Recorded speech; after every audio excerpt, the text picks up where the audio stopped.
Hello, ladies and gentlemen. This is Edward Brophy here, bringing you a Get Folked public service announcement related to this week's episode. There is a full episode this week, but there are two things that occur during this episode which require me to set the episode up just a little bit. The first thing is to let you know that just before the end of the podcast, at around the 52nd minute or something like that, my audio cuts out. I don't know why this happened. It's very annoying. Especially because it cut me off while I was telling the story of the time a woman who I'd met in a mosh pit told me that she hopes I die screaming, which is always nice. So when this happens, you'll now be prepared. The second reason is slightly more annoying, and it relates to my overuse of the F word during this episode for reasons I cannot explain. I'm not really a prude about swearing, as people who know me will attest to, but I do think I went overboard on this particular occasion, so in order to try and remedy this, I have put in an ape noise whenever I have caught myself unnecessarily saying the word fuck. I hope you enjoy the episode, and without further ado, I'll hand you over to Andy and a potty mouth version of me based in the immediate past. Polly, pretty Polly, won't you go along with me? Polly, pretty Polly, won't you go along with me? Before we get married, some pleasures to see. He took her over mountains and valleys so deep. Took her over mountains and valleys so deep. Pretty Polly mistrusted and then began to weep. Oh Willie, I'm afraid of your ways. Willie, oh Willie, I'm afraid of your ways. The way you've been acting is leading me astray. Polly, pretty Polly.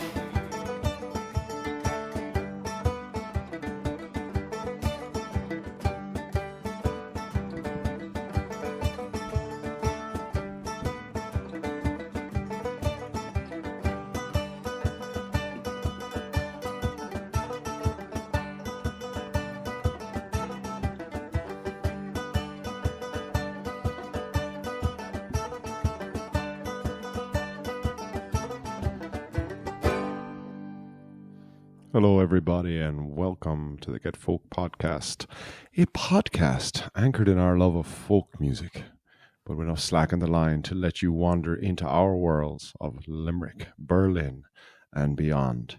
It's the 13th of June, and my name is Andrew. Threw that in there.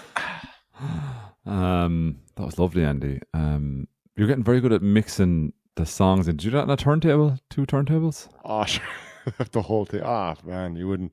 The setup. Amazing. Well, sure, listen, go on YouTube. If you're listening to this, go on YouTube and just see it. See it all. See me play it all out. Yeah, for a second I thought like they were the one song. That's how well that was knitted together. That was really good. And the date is, you're always evolving the old info. Never stop, man. Never stop. It's so man. good. Intonation as well. I like to bring the intonation up and down, and it's all. Lovely. It's all my coach. My coach is giving me all these tips. I'm a podcast coach, life coach. Well, mine. I'll tack on my bit. So at the end of it, my name is Edward Biggie.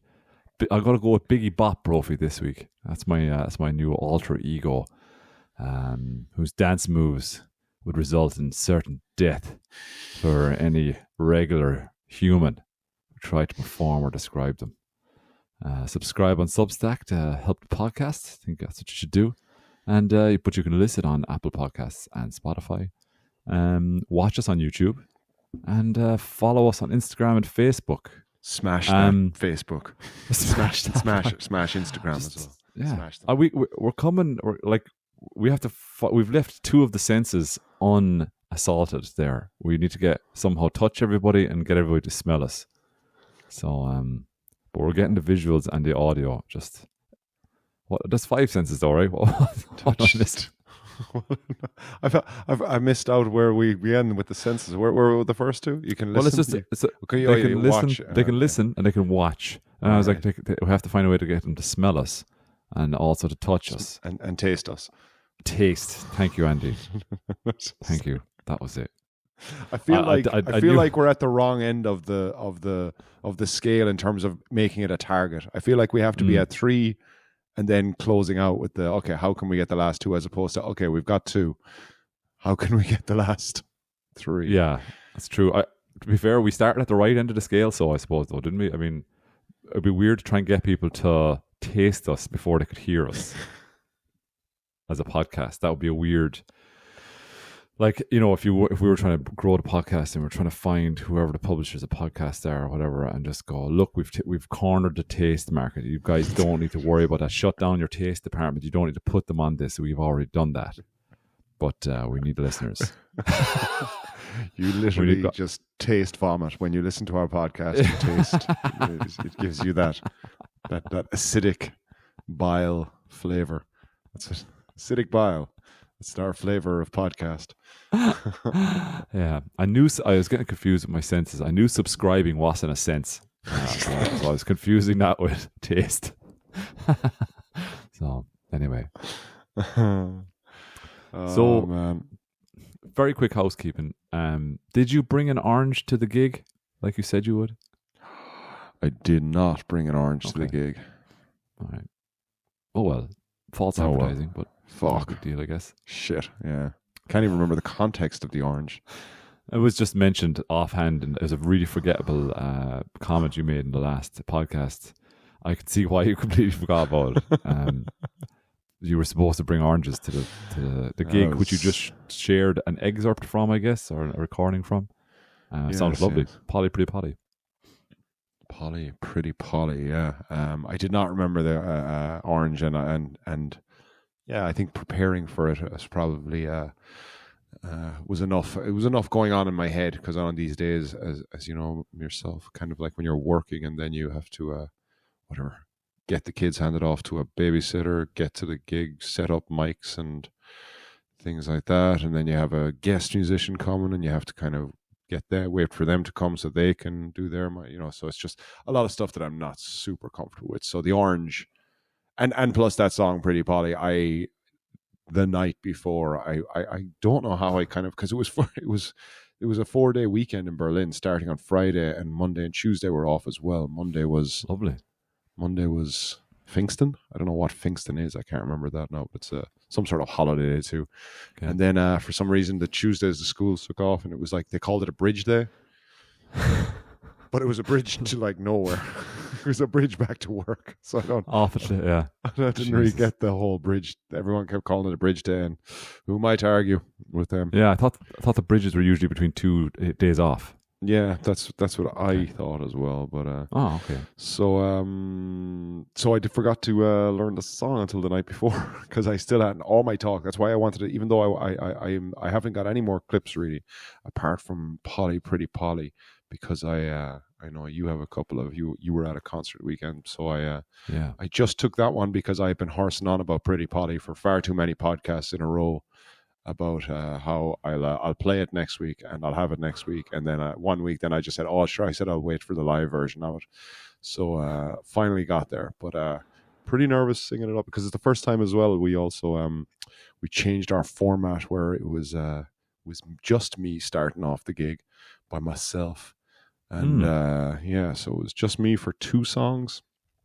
And then Kaya Gaia came up then, and because we always have this issue, I guess, especially with Alex and the cello, it has to be like plugged out and then has to be put away rather safely, because of its the delicateness of the instrument, and plus it's big.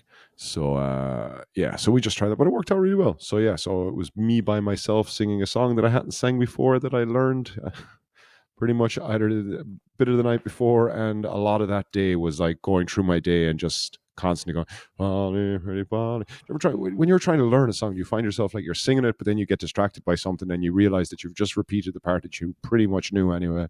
Yeah. You're just constantly just on a loop with that one. But you are definitely better off if you're learning a song and you're going to perform it the first time. You definitely are better off singing it first thing, because and the gig, you know what I mean? Because if you leave like 2 or 3 songs and then you try to sing the one that you just learned that day, disaster. Disaster. So that was our gig on Wednesday night, and that was Pretty Polly. Actually, just have another. I just chopped it up, and here's another bit of Pretty Polly, and then I'm just going to leave it at that, and we can Pretty Polly it. Polly, pretty Polly, your guess is about right. Polly, pretty Polly, your guess is about right. I dug on your grave the best part of last night. She got down on her knees, begging for her life. Down on her knees, begging for her life. Please let me be a single girl if I can't be your wife. Yes, I just had that chopped up and said I'd put it in there. Very dark. Got dark. Yeah, there. it's quite an unusual. As I said, like it's just about and again, it's like at these sessions when I sing by myself, especially when I sing by myself, but not just when I sing by myself. I guess what you're going for is kind of an intimacy and a connection with the crowd. So like you kind of want to talk about the songs a little bit. Yeah. And I think, much like the podcast, I think like experience is allowing me to get better, but it's a slow evolution I have in terms of talking about songs and crowds, and talking about a song where a guy kills his wife or his future wife or girlfriend because she did something in her past that he didn't like, and trying, and I think I kicked it off by going, I really like that song. I love the idea behind, and then just kind of like, you know, you can see some of our kind of bandmates or whatever just kind of doing the kind of like sideways eye kind of like, huh? What? And then watching me kind of struggle to explain why I like the song, and I can't tell why I like the song. It's not necessarily I love the lyrics. I don't like the sentiment. But I guess there's something about someone wrote a song about killing someone that he kind of loved, but just didn't like something she did. I think we spoke about it a few weeks ago with the Wiawalia song, or it's like about killing a baby or something like that. And it's kind of a really dark song, and I love hearing that song, even though it's a little shocking. But it is. But I think it's no different from watching like a movie that tells a dark tale. It's no different from any of that, or like a painting that depicts a horrific scene or something like that. You know what I mean? I don't think there's any difference at all. So what is it? So what is it we like about it then? I don't know. Probably a few things. I don't. You know, you're asking me. I haven't prepared an answer for this. What do we like? I can tell you what I like. I just like the extreme. I guess Dan Carlin the podcaster has a nice line on this sort of stuff, because he's always exploring quite like vividly horrible situations in like his war history stuff, and he says he doesn't want it to feel exploitative, but he's interested in extremes of human behavior and situations, and he finds that fascinating to explore extreme human situations, I guess, you know, and behaviors. So there is a kind of a fascination there, and it's like watching that sort of stuff. You know, I think that's that's kind of what I get from it anyway. You know, and it's like there's something nice in a song as well about I like because you're singing it there in quite an upbeat way, and I like when a song is sang in an upbeat way, but it's dealing with a really dark subject. There's a few good examples of that. I really enjoy that sort of stuff. And I don't know, it's just a kind of a weird one. I guess it's just I think most people like that. I mean, we're not all up for just watching rainbows all the time, you know. We do like dark.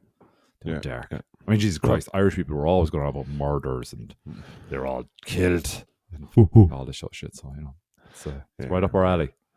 Yeah. Well, it went down well. It's it turns out it's not like I still don't really know how I kind of stumbled upon it. I know I said Ralph Stanley did it, but I found it because originally I was looking up songs after you talked about Maids When You're Young. Excuse me. When you talked about Maids When You're Young, and somehow I ended up at that song. But anywhere I try to find is this song banned on the radio, and it's not. So I don't know how I ended up there, but we found each other, me and Pretty Polly, and it was a good opener. And then, so I sang 2 songs, then Kaya Gaya, and then we played, but I can talk a little bit more about that next week. Next week. Okay, all right. I'll talk about it next week. Yeah, because I don't have any more clips from it, and I'm just going to end up talking about it again next week. All right. So, but really nice gig. We're back on the 16th of July just to talk about future gigs. Oh, the segue, the professionalism of this episode. Jesus. Off the chart. Dates. You're big into dates. 16th of July. 16th of July. And we are going to be joined, and I can't remember now the name of the band off the top of my head. You probably remember, but they're the band that had the potato. I know their names, Kira and Merla. I had invited them to so Kira and Merla are that duo, the banjo and mandolin player who had the potato song and had the they did an amazing version of John Henry that I really, really liked. Yeah. And so I invited them to come along and said, like, maybe you'd play the gig afterwards or you'd play the next one if you wanted to. And they were really nice. Chatted to them after the gig, and they're up for the 16th. So I have to write to them still, but to confirm it. But so we're on the 16th of July in Posh Teckle, and we will be joined by as soon as Ed finds I can't find him. No, sorry. Don't stress, man. You're all right. Actually, you know, I'm not good at this. No worries, man. It's all. What's your man's name too fast? What's your man's name for Joe Rogan? Can't remember. Jimmy or something. In Case of Crisis is the name of the band. I'll Google that as well. I'll Google the guy's name for Joe Rogan. I'll give a second. In Case of Crisis is the name of the band. Well done, Andy. So they'll join us. They were a nice chat to them afterwards. It was a lovely crowd for a Wednesday night, and they'll be with us. So 16th of July in Posh Teckle, starting around 8. In Case of Crisis and Hawk and Twang. Lovely. God, that's Posh Teckle is becoming a nice little base for all the Hawk and Twang. We were out in the big bar again, which was good. I was afraid, and still afraid, that the owner is going to tell us we have to play in the back place again. It would not have worked. I hope, and I don't know if he listens to the podcast, I don't know, but I hope that he looked at it and went, Andrew was right. I don't think he did, because I don't think people, it's not in some people's nature to go, you got that one right. But I feel like, good job. You are my son. You are my son. So, But you were, are there any dates coming up? Any gigs coming up? Any sessions? No, nothing. We had a session last night. It was really nice. But in terms of promo stuff, I think I just want to keep it in people's minds that we are working on an album at the moment, I suppose. I think I said we'd have it recorded by the summer at the gig. I tend to get wild at my gigs. Yeah. Which summer though? Which we didn't say which summer. Anyway, just an update. I'm just working on a new song. I hope to have a first draft ready for next week. It's about a pub. It started out as a kind of a sea shanty. Then I realized I'm not good at writing sea shanties, so I kind of gave up on that for now. So it just kind of went in another direction. So, but it's turning out okay, I think, and I should hopefully have a draft for next week. Hopefully, we'll see, and nice. Share an out clip, and the album, it's coming along. So watch this space, as they say in the biz. Many bizzes say that, actually. I'm not sure which biz said it first, but I guess storage units. Watch this space. Car parks. Car parking businesses. NASA, surely. Oh, nice. Like, nice. Do you know, what are they called? Astronomers. Sorry, astronomers. Editors. Working in the news industry, publishers, constantly watching space. Anyway, we're floating. We're going dangerously into pun territory, aren't we? Let's move on. We're in a pun world here now. Yeah. Okay. I had a session last night. It was really good in the Westward Ho. So the next one now is going to be let's say next Thursday week. Let me just get, since Andy's big into the dates now. That's his big data thing. That's going to be the 27th. Friday the 13th. Sorry, 26th. 26th. What is Friday? Did you? No, Really? did I not? It is Friday the 13th. Yeah, it is. I just realized. Well, I didn't just realize it now. Actually, I realized it earlier, but I realized to remind myself that I realized it. 'Cause I had looked up something about it. I can't remember why. Something. No, actually, I was just kind of. I don't know why. I don't know why it popped up on something that I was looking at, but then it was just like why things are called Friday the 13th, or why is Friday the 13th a bad thing? Well, I guess they're mostly religious related. Well, that's what I read, anyways. Well, watch this space. Do you have a theory on it? Do you have a theory on that, or do you have knowledge on the Friday the 13th? No, I don't actually. To be honest, I'd only be guessing. 13 was always a kind of a. If I told you religion is connected with both of them, Why Friday though? there you go. So why?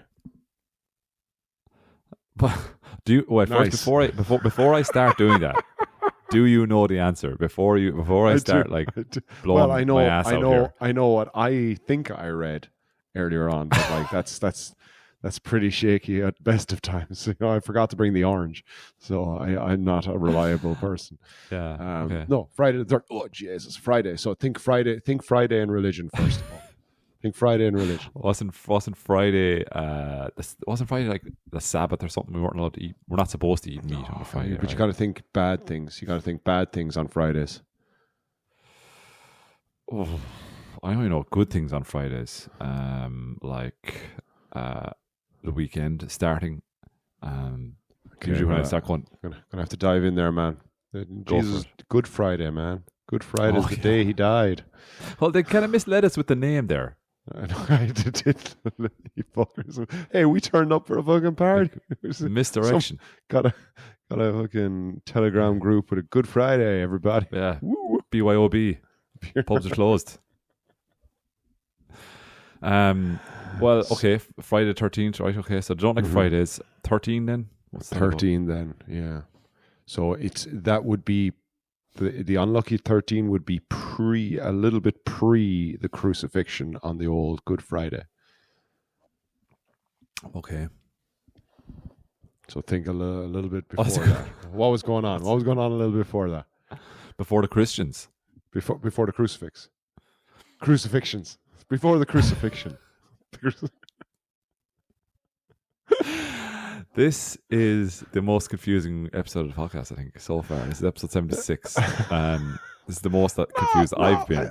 Okay, no. So, all right. So, to summarize where we're at, Right. we're trying to figure out why Friday the 13th was considered unlucky. Okay. So Did I say that at the outset, or have I just randomly? I think you did. I think I just missed it. I think I missed it. So, because I think I just missed that. So, okay. So, Friday. Friday is one reason that I read was Friday because of Good Friday, because it's religious. It's seen as a bad day because that was the day that. In fairness, they pulled it back though in terms of Friday. If people were, let's say the powers that be were like going, Friday's a bad day, guys. Friday got its shit together. It became one of the best days, didn't it? Andy's knocked his headphones off his head. I don't know what's going on. You nearly fell off the chair there a minute ago. So didn't fall off the chair. The headset fell off. I know, but before that, they nearly fell off the chair. Oh yeah, this is the trick chair that I think I've mentioned in previous episodes. Where if you, that's the knocking around. it's still there. Oh, it's not a popular chair at all. But I don't have another one right now. Okay. Anyway, Friday the 13th. So Friday. Okay, Good Friday. Like I said, so, it's good. It's good now, and they called it Good Friday, so they kind of misdirected us there a little bit. Yeah, but whatever. 13 then. Go back a week or two beforehand. Oh, the 12 apostles or something? No, very 13, good. The 13 people in total. 13 people at the Last Supper, but one of them was. That's a stretch, isn't it? So 13 is not bad. Yeah, I guess because it wasn't bad until fucking Judas left, which made it 12 actually bad. And then Judas went off, and was it Caesar? I told a bunch of kids this week that it was it Caesar that he went and told? Was Caesar around back then? No, Pontius Pilate. And why Pontius Pilate? Why was he important? Was he the leader at the time? Not of Rome, but he was like the what do you call it? He was the of Galilee, or not? Was it Galilee or something like that? That neck of the woods where he was the governor. Governor's not the right word, but he was, But in charge that kind of area. character. Yeah. Okay. Yeah, So but it's actually, that's good. Nothing to do with Caesar, though. Caesar was dead, I think, at that stage. Julius Caesar died, I think, 55 BC, 55 years before Christ was born. So Jesus died, they say, at the age 30-something, 32 or something like that. So in 32 AD or something. I'd love to bring the housekeeping music back, but only in my classroom. So, okay, guys, got a bit of housekeeping from last week. Oh, wait, no. All right, children, housekeeping. We're gonna kick things off. This is all shit that I've said, by the way. Nothing that you've said. Nothing that you're perfect. Well, actually, you're not. You're shit, but you're allowed to be shit. Well, you are not shit, Mary, but like the rest of you, you are fucking shit at spelling. And I told them that. And how did I get onto that conversation? Oh, because I remember I was doing a memory thing, and there was a picture of the Last Supper, and then they were asking me what the picture was. It's always interesting being in a classroom like where only 4 or 5 people know what's going on with the picture of the Last Supper. Oh, yeah. I mean, that is mad that you say that about because I was thinking about this last night at the session. Actually, I just opened Julius Caesar's thing, and he died in 44 BC. So I was 10 years off there. But what was it? Oh yeah, so just about like people and their kind of cultural things or whatever, like, and like some of the references in the folk songs that we would sing wouldn't make sense to people who don't have like maybe the Catholic or Christian religious background. So it's kind of weird. But I was just thinking about this last night at the session. There was a new singer there, a young fella, really good singer, and he was singing songs that wouldn't be on my radar at all. They were quite new, and they're by bands that I don't know at all, like either, But there was a group of guys that didn't know him now, right? But there was a group of guys maybe in their late 20s, maybe early 30s or something like that. The songs he was singing were there's a band called Amble. I don't know if you've ever heard of Amble. No, I hadn't either, to be honest with you. And he was singing 1 or 2 of their songs, and but we're not good gauges. People don't listen to us for all those reasons. So so but they all knew him, and they were all quite the songs would be like they'd be love songs, like they'd be quite romantic love songs, and I was surprised. I was kind of surprised that these were popular songs among that demographic, and that they all knew the words. It's interesting to see. But she was a cracking singer, really cracking singer. Very young guy. He's only like 17 or 18. 18, sorry, he was in the pub, so he was 18. Yeah, so. But I don't want to get the pub into trouble. He was definitely 100% 18. So yeah, but yeah, it's very good, really, really enjoyable. But I like that. I just thought like cultural references. The culture has moved on a little bit from when I was saying, and I started getting slagged because I was asking them, who sings that song now? Like I was the owl, like going, who's that? And he so one of the lads taking the piss out of me, going, you go on, sing another fucking song from the 60s. I was like, well, I'll modern it up. I'll sing one from the 70s. So just getting myself slagged there. But that was good. A really nice session last night. But surprising demographic, no one knows. Other than that, the session was really good. But my past week has been eventful, I would say. Went to a music festival up in Dublin. But just before the music festival, after we arrived in Dublin City, I remember last time I was talking, I went up to a gig in Dublin, and I had a kind of a negative bar experience. Let's say before I went to the gig. I don't know if you remember me talking about this. But, yeah. This is when you got the bus up, and then you were at the restaurant with the waiter. Yeah. Now, so I went up this time. Remember. My God. I remember. So I went to a place called Duggan's Pub on Parkgate Street in Dublin. So if you picture Houston's train station, and it's just across the river from that on a street called Parkgate Street. And the best pint of Guinness I have ever had. It was unbelievable. Like just the best, hands down. Like I've tasted. You have one of those machines to pour your Guinness for you. I do. It doesn't come close to the really? pint in Duggan's. Interesting. What's it called? Duggan's? Is that what you said? Duggan's Pub. Yeah, definitely the best pint of Guinness I've ever tasted. So I would recommend it. But not that anyone gives a shit about my recommendations. I don't know why I say that. Like, I would recommend it. It's like, yeah, thank you, Mr. Nobody. Who gives a shit what you fucking recommend? Well, it's like, hey, you're not nobody, because I'm listening, and anyone that's hearing me right now is listening. That's true. So there go. And I don't think a large demographic of French people listening they need to know. I haven't checked it in ages if the French are still listening, but I assume they're still there. They need to get themselves to Duggan's for an old pint of cream. 3 pints of cream. Where'd you get it? That's what your man said to me when he handed me 3 pints of Guinness. 3 pints of cream. Where would you get it? Huh? Was he? I know. It sounds like an older gent. No, he was about my age. Oh, really? Okay. Yeah. Actually, he was just trying to charm me. Yeah. Turn it on the old. I did. Handed him a 50, got back like €2. Yeah. Worth it.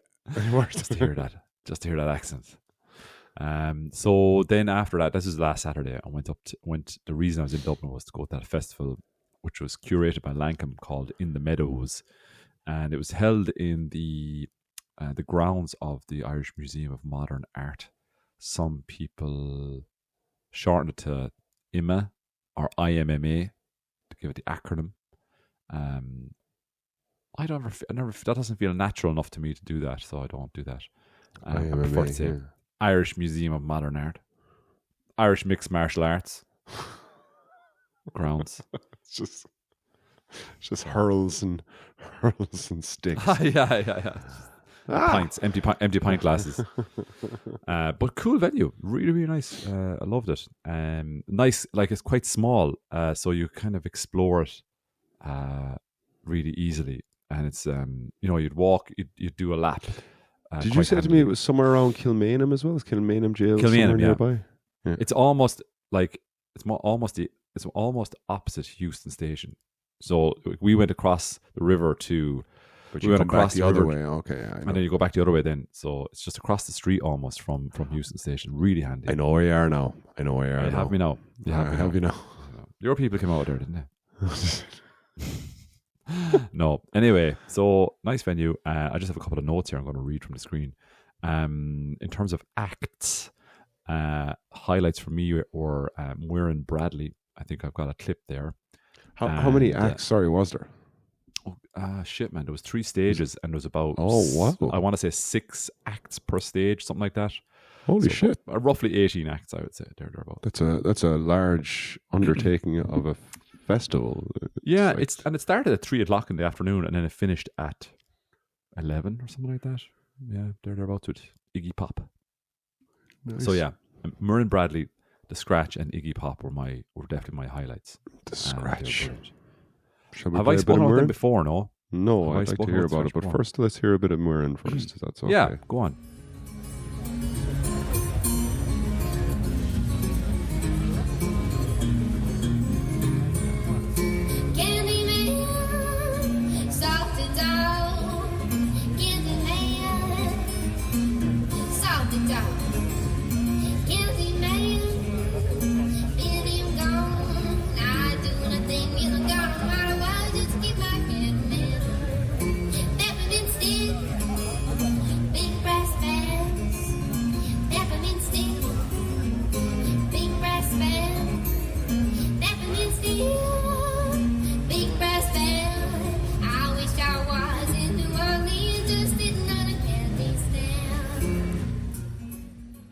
Very nice. Yeah, so her gig that day was just her on the stage on her own. She had like 2 or 3 guitars, and she's just amazing picker, of the guitar, and a really nice singer as well. And she just sang like a set of songs. I suppose a mixture of folk and bluegrass and things like that. That song was called Candyman. That was written by, I think what I came up with was a guy called Gary Davis. He wrote that, I think, in like the 1920s or something like that. It was a weird song though, because it sounds so sweet, especially when Muireann Bradley sings it. It's just like a pedophile. Just But again, Candyman. yeah, it's got a dark side to it where it's like Candyman is kind of in reference to like a gigolo. The movie. Like, The movie. Candyman. what's that?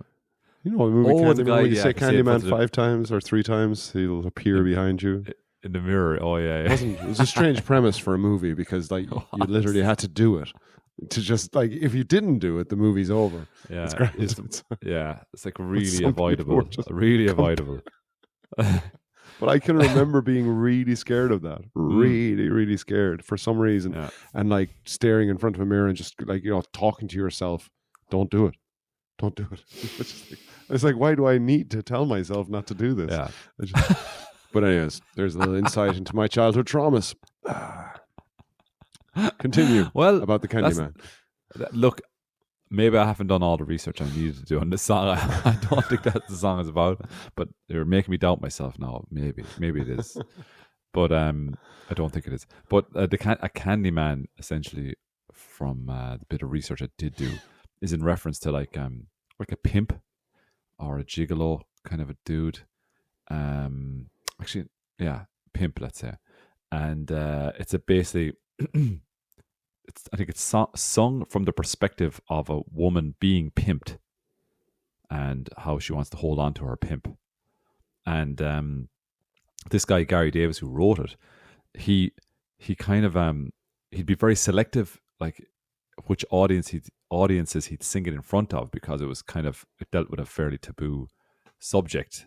And which I thought was really interesting, And then this performer, Muireann Bradish from Donegal, and just a cracking singer, cracking musician, and playing this song and singing it so sweetly and so well, And it just, again, it's that thing of like the tone belies the subject matter, And it's draws you in, like you have to be really listening to catch it, like So really nice, and but she's brilliant, and she was on the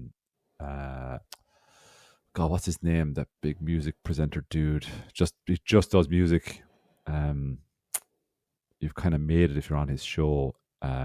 Jules Holland. That's the one. Yeah, she was on the Jules Holland show there as well. Yeah, I can totally imagine that. She's like, it's so like it's exactly you said though. Really kind of sweet Southern kind of thing, and it's kind of grabbing these songs from 1920s, 30s, and just kind of she's not even modernizing. She's just singing them just so fucking well. Just singing them so like I say, and you're not modern. Jesus Christ, what's wrong with me? Modernizing them. It's Friday. I'm just having a stroke. Someone gets some help. If you're hearing this on Monday, it's too late. Don't bother. Or maybe it's not. Maybe Ed's a really bad friend. He's still doing the podcast. This is a really long episode. So buckle up, everyone, because it's just Ed from here on in. And me just, I don't know. You might hear that broken chair rattling around there. These fucking broken chairs are a disaster. But I don't think that probably didn't need pointing out. That's just... really nice, and I love all that style and kind of it's kind of like that. I feel that kind of way when I'm trying to sing that Pretty Polly song, to be honest with you, in terms of just trying to kind of, because you can't help but put an American, there's somehow, even though that song is British, yes, you kind of, and obviously Muireann is Irish or Irish American, but like she's from Donegal. Just you kind of have to adopt the you can't go full Irish with some of these songs as much as you want to. I remember a good friend of ours telling me, like, just sing in your own voice, like, what are you putting on the and sometimes it's just not. I try to, but it just doesn't make sense. I think part of it, I guess, but maybe it's just because it's how I've heard it or whatever. But anyway, really nice. I don't know. I do see. No, I don't know. Would you like? He's a musician friend of ours, quite like probably one of the best musicians that we know, I would say, and singer-songwriters as well. So, I don't know how we feel about us mentioning his name, so we won't. But yeah. So where he's coming from, I see where he's coming from. But yeah, I know what you mean as well. That there's some subjects there's some stories that are American stories, that I think they do lend themselves to a certain way of singing them. I don't know. Yeah. But yeah, she was brilliant anyway. Sure. And we got another one by Mir in there if you yeah. want to close her out there. Yeah, again, apologies for that noise.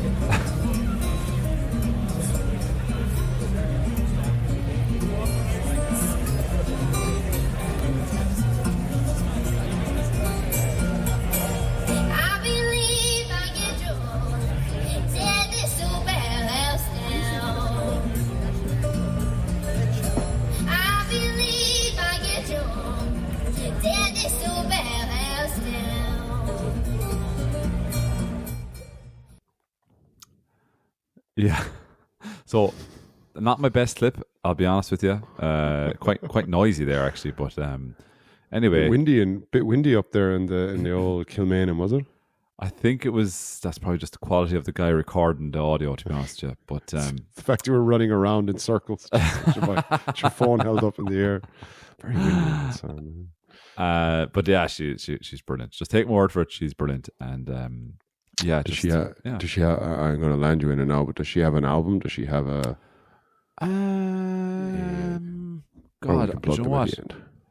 Let me think there now for a second, because I think I was just reading there that because she has. If you look at her, I kept these old blues. That's the name of the album.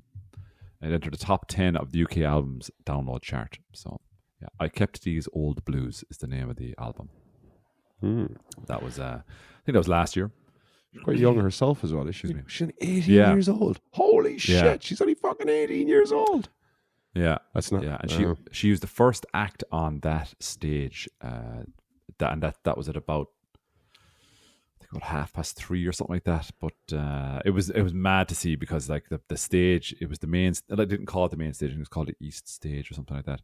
But it was perfectly positioned in like an amphitheater at the bottom of an amphitheater hill, let's say, and there was nobody on the hill before she started.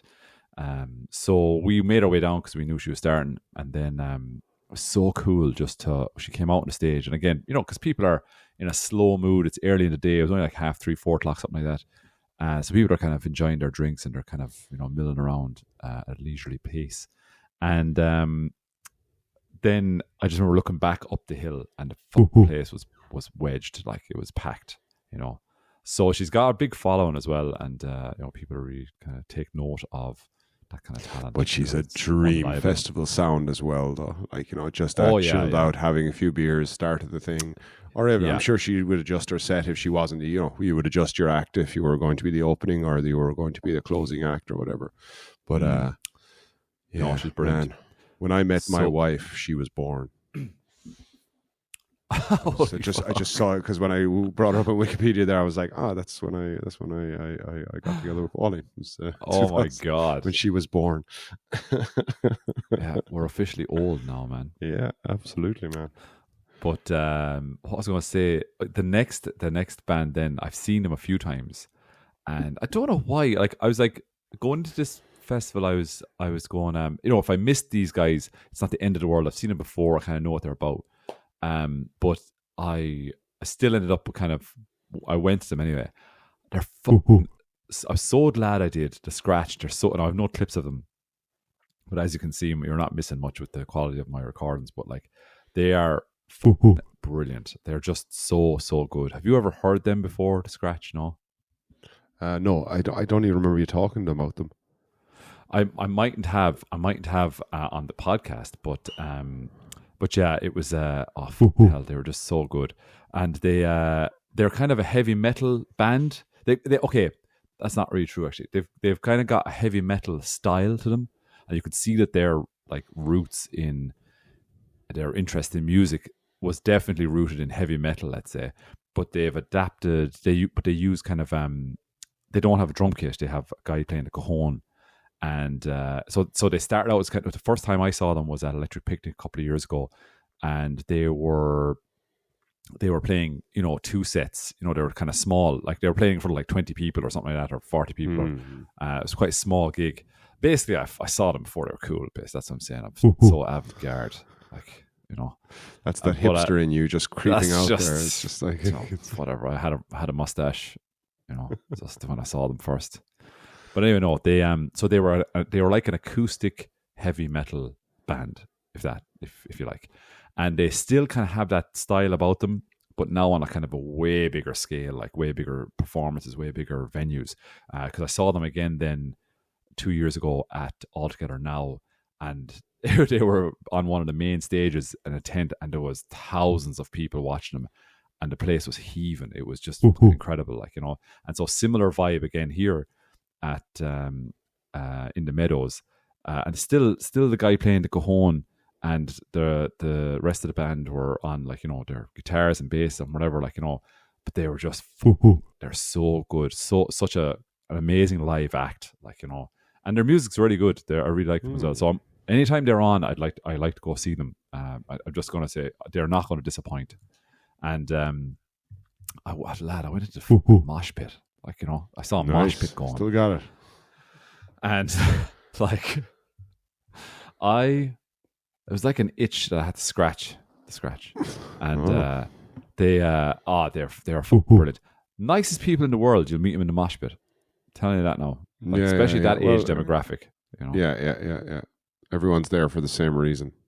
But they had these the concert had these like truck tracking that was leading from the sound tower, going all the way through the mosh area to the stage. So it had all the cables and everything, you know. And so it's not a big thing, you know. It's just so that people wouldn't trip over these cables. But of course, everyone was tripping over these truck tracks instead. So like every 10 minutes or so, the whole mosh would just fall over on themselves. It was hilarious. I'd say it was, you know, again, the age demographic, I'd say it was my neck was hurting the next day. I was like, ow, I'm not able for this anymore. But they did a wall of death. They did a wall of death in the middle of the set. Nice. Did you? I wasn't in the business part of the wall. Okay, I all right. Stayed on the fringes. Your concrete or cement that was joining at the back. Yeah, just reinforcements, or not even cement. I don't know. I stayed in the mixer. I wasn't put into the wall. I was in the mixer still. You know. At any moment, should you need more cement, I'll be right there. Exactly. You guys all right? You're good. Oh, you're good. Okay, cool. So really, really enjoyed the scratch. They were just so much fun, and then of course the man himself, Iggy Pop. Jesus Christ, unbelievable! Like I'd seen him 2 years ago at the same festival as the Scratch Altogether Now, which is in Waterford. It's on again this year, and he was fantastic. There was no way I was not going to see him. His voice is unbelievable, and for a man whose hip is clearly fucked, he's some man to move around the stage. Like he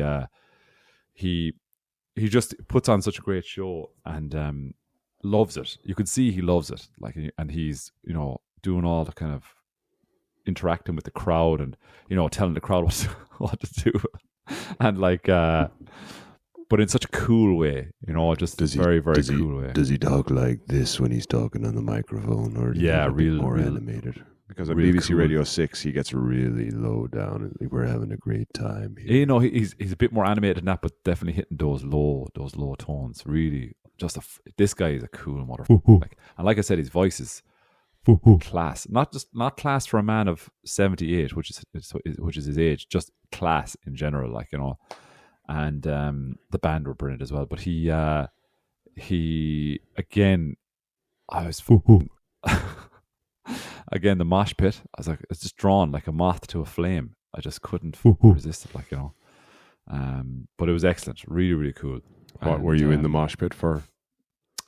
Can you remember? Passenger for sure, and I guess everyone goes absolutely mental with that song. I guess because it's just one of his more. Except for one guy. One guy wasn't going mental. I'll tell you about him in a minute. Well, he was going mental, but for all the wrong reasons. Let's hear a little bit of Iggy.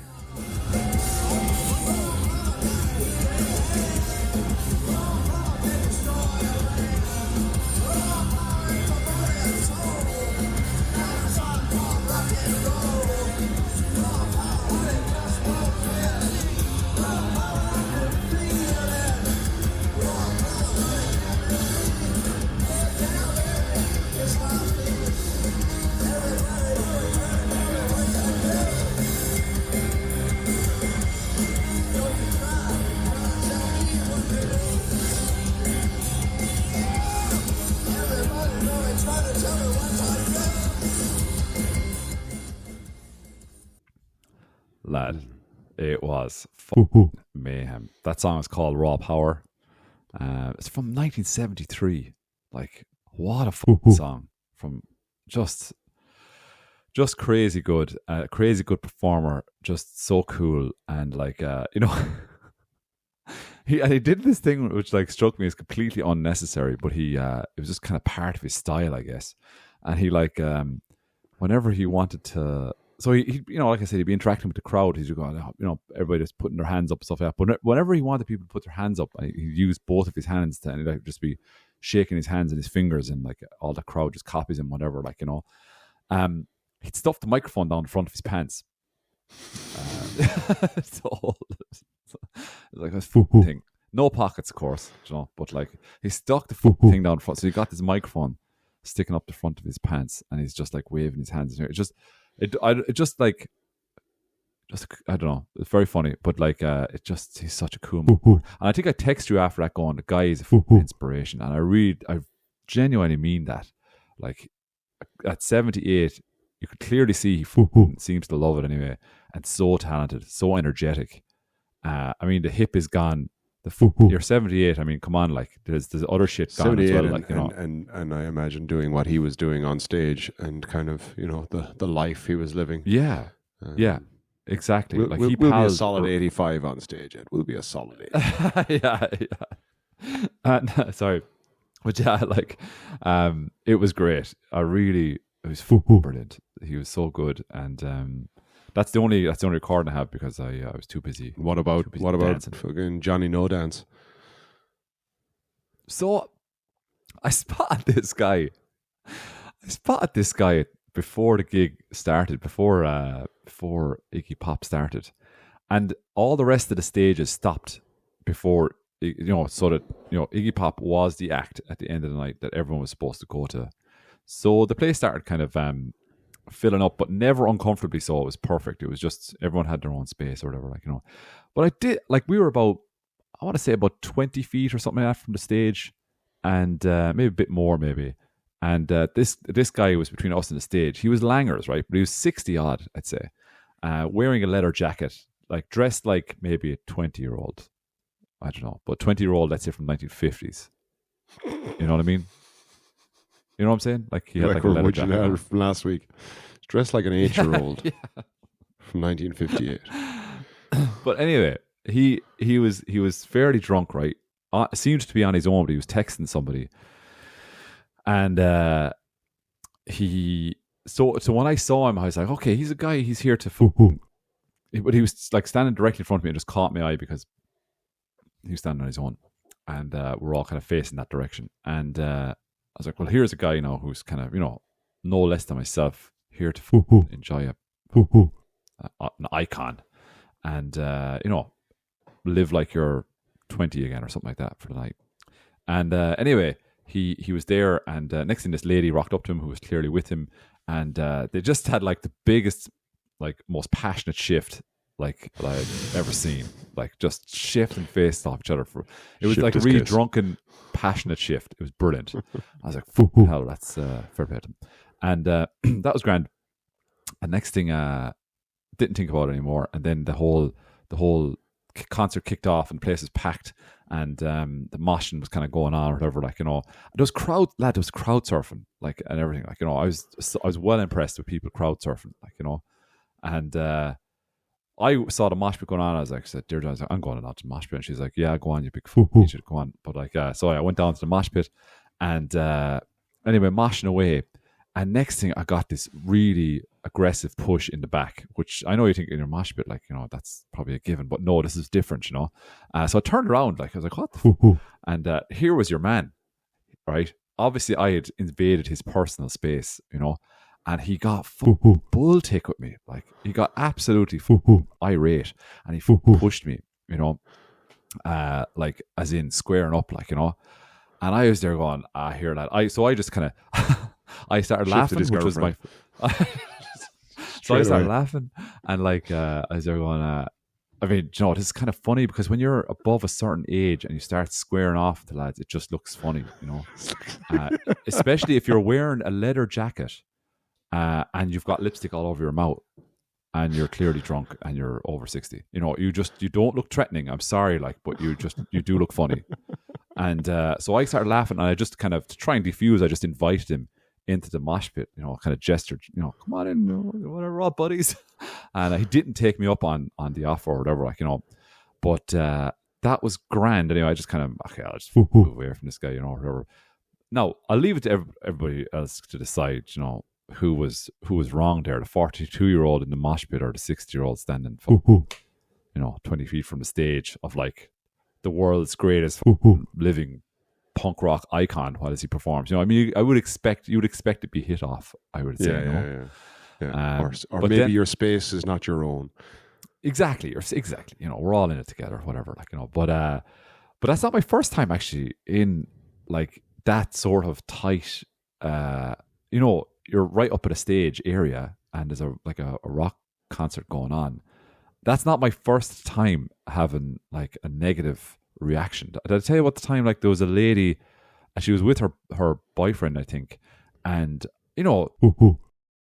So, ladies and gentlemen, as explained in this episode's introduction, we have reached the point in the podcast where my audio has betrayed us all. Hopefully you can forgive this little technical kerfuffle, and I'll finish the story next week. And that's all there is to say about it, really. So I'm just going to hand you back to Andy for the outro. We are going to call it at that, my lovely folkians. We wish you a wonderful week. I will be back next week with another episode of Get Folked, and I'll share a little bit of our Get Folked night in Posh Teckle this June, and the next one's on June 16th. But we'll talk about that next week. From myself, a farewell. Here's the end of Pretty Polly. Polly, pretty Polly, that ne'er can be. Your recent recitations will be the death of me. He stabbed her in the heart, blood did flow. Stabbed her in the heart, and blood did flow. Then into the grave, pretty Polly did go. He threw something over her and turned to go home. Threw something over her and turned to go home. Leaving nothing behind but the girl left to mourn. He went down to the jailhouse, and what did he say? Went down to the jailhouse, and what did he say? I killed pretty Polly, but I can't run away. Gentlemen and ladies, I bid you farewell. Gentlemen and ladies, I bid you farewell.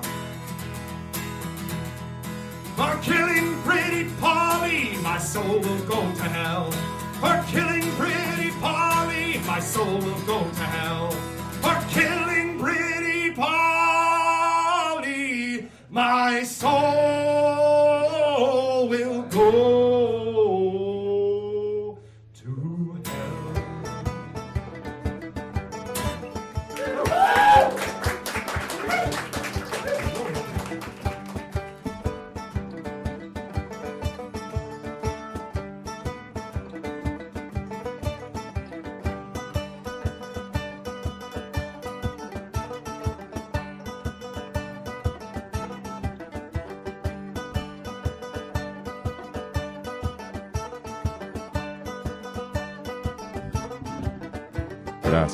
Gracias, Ed.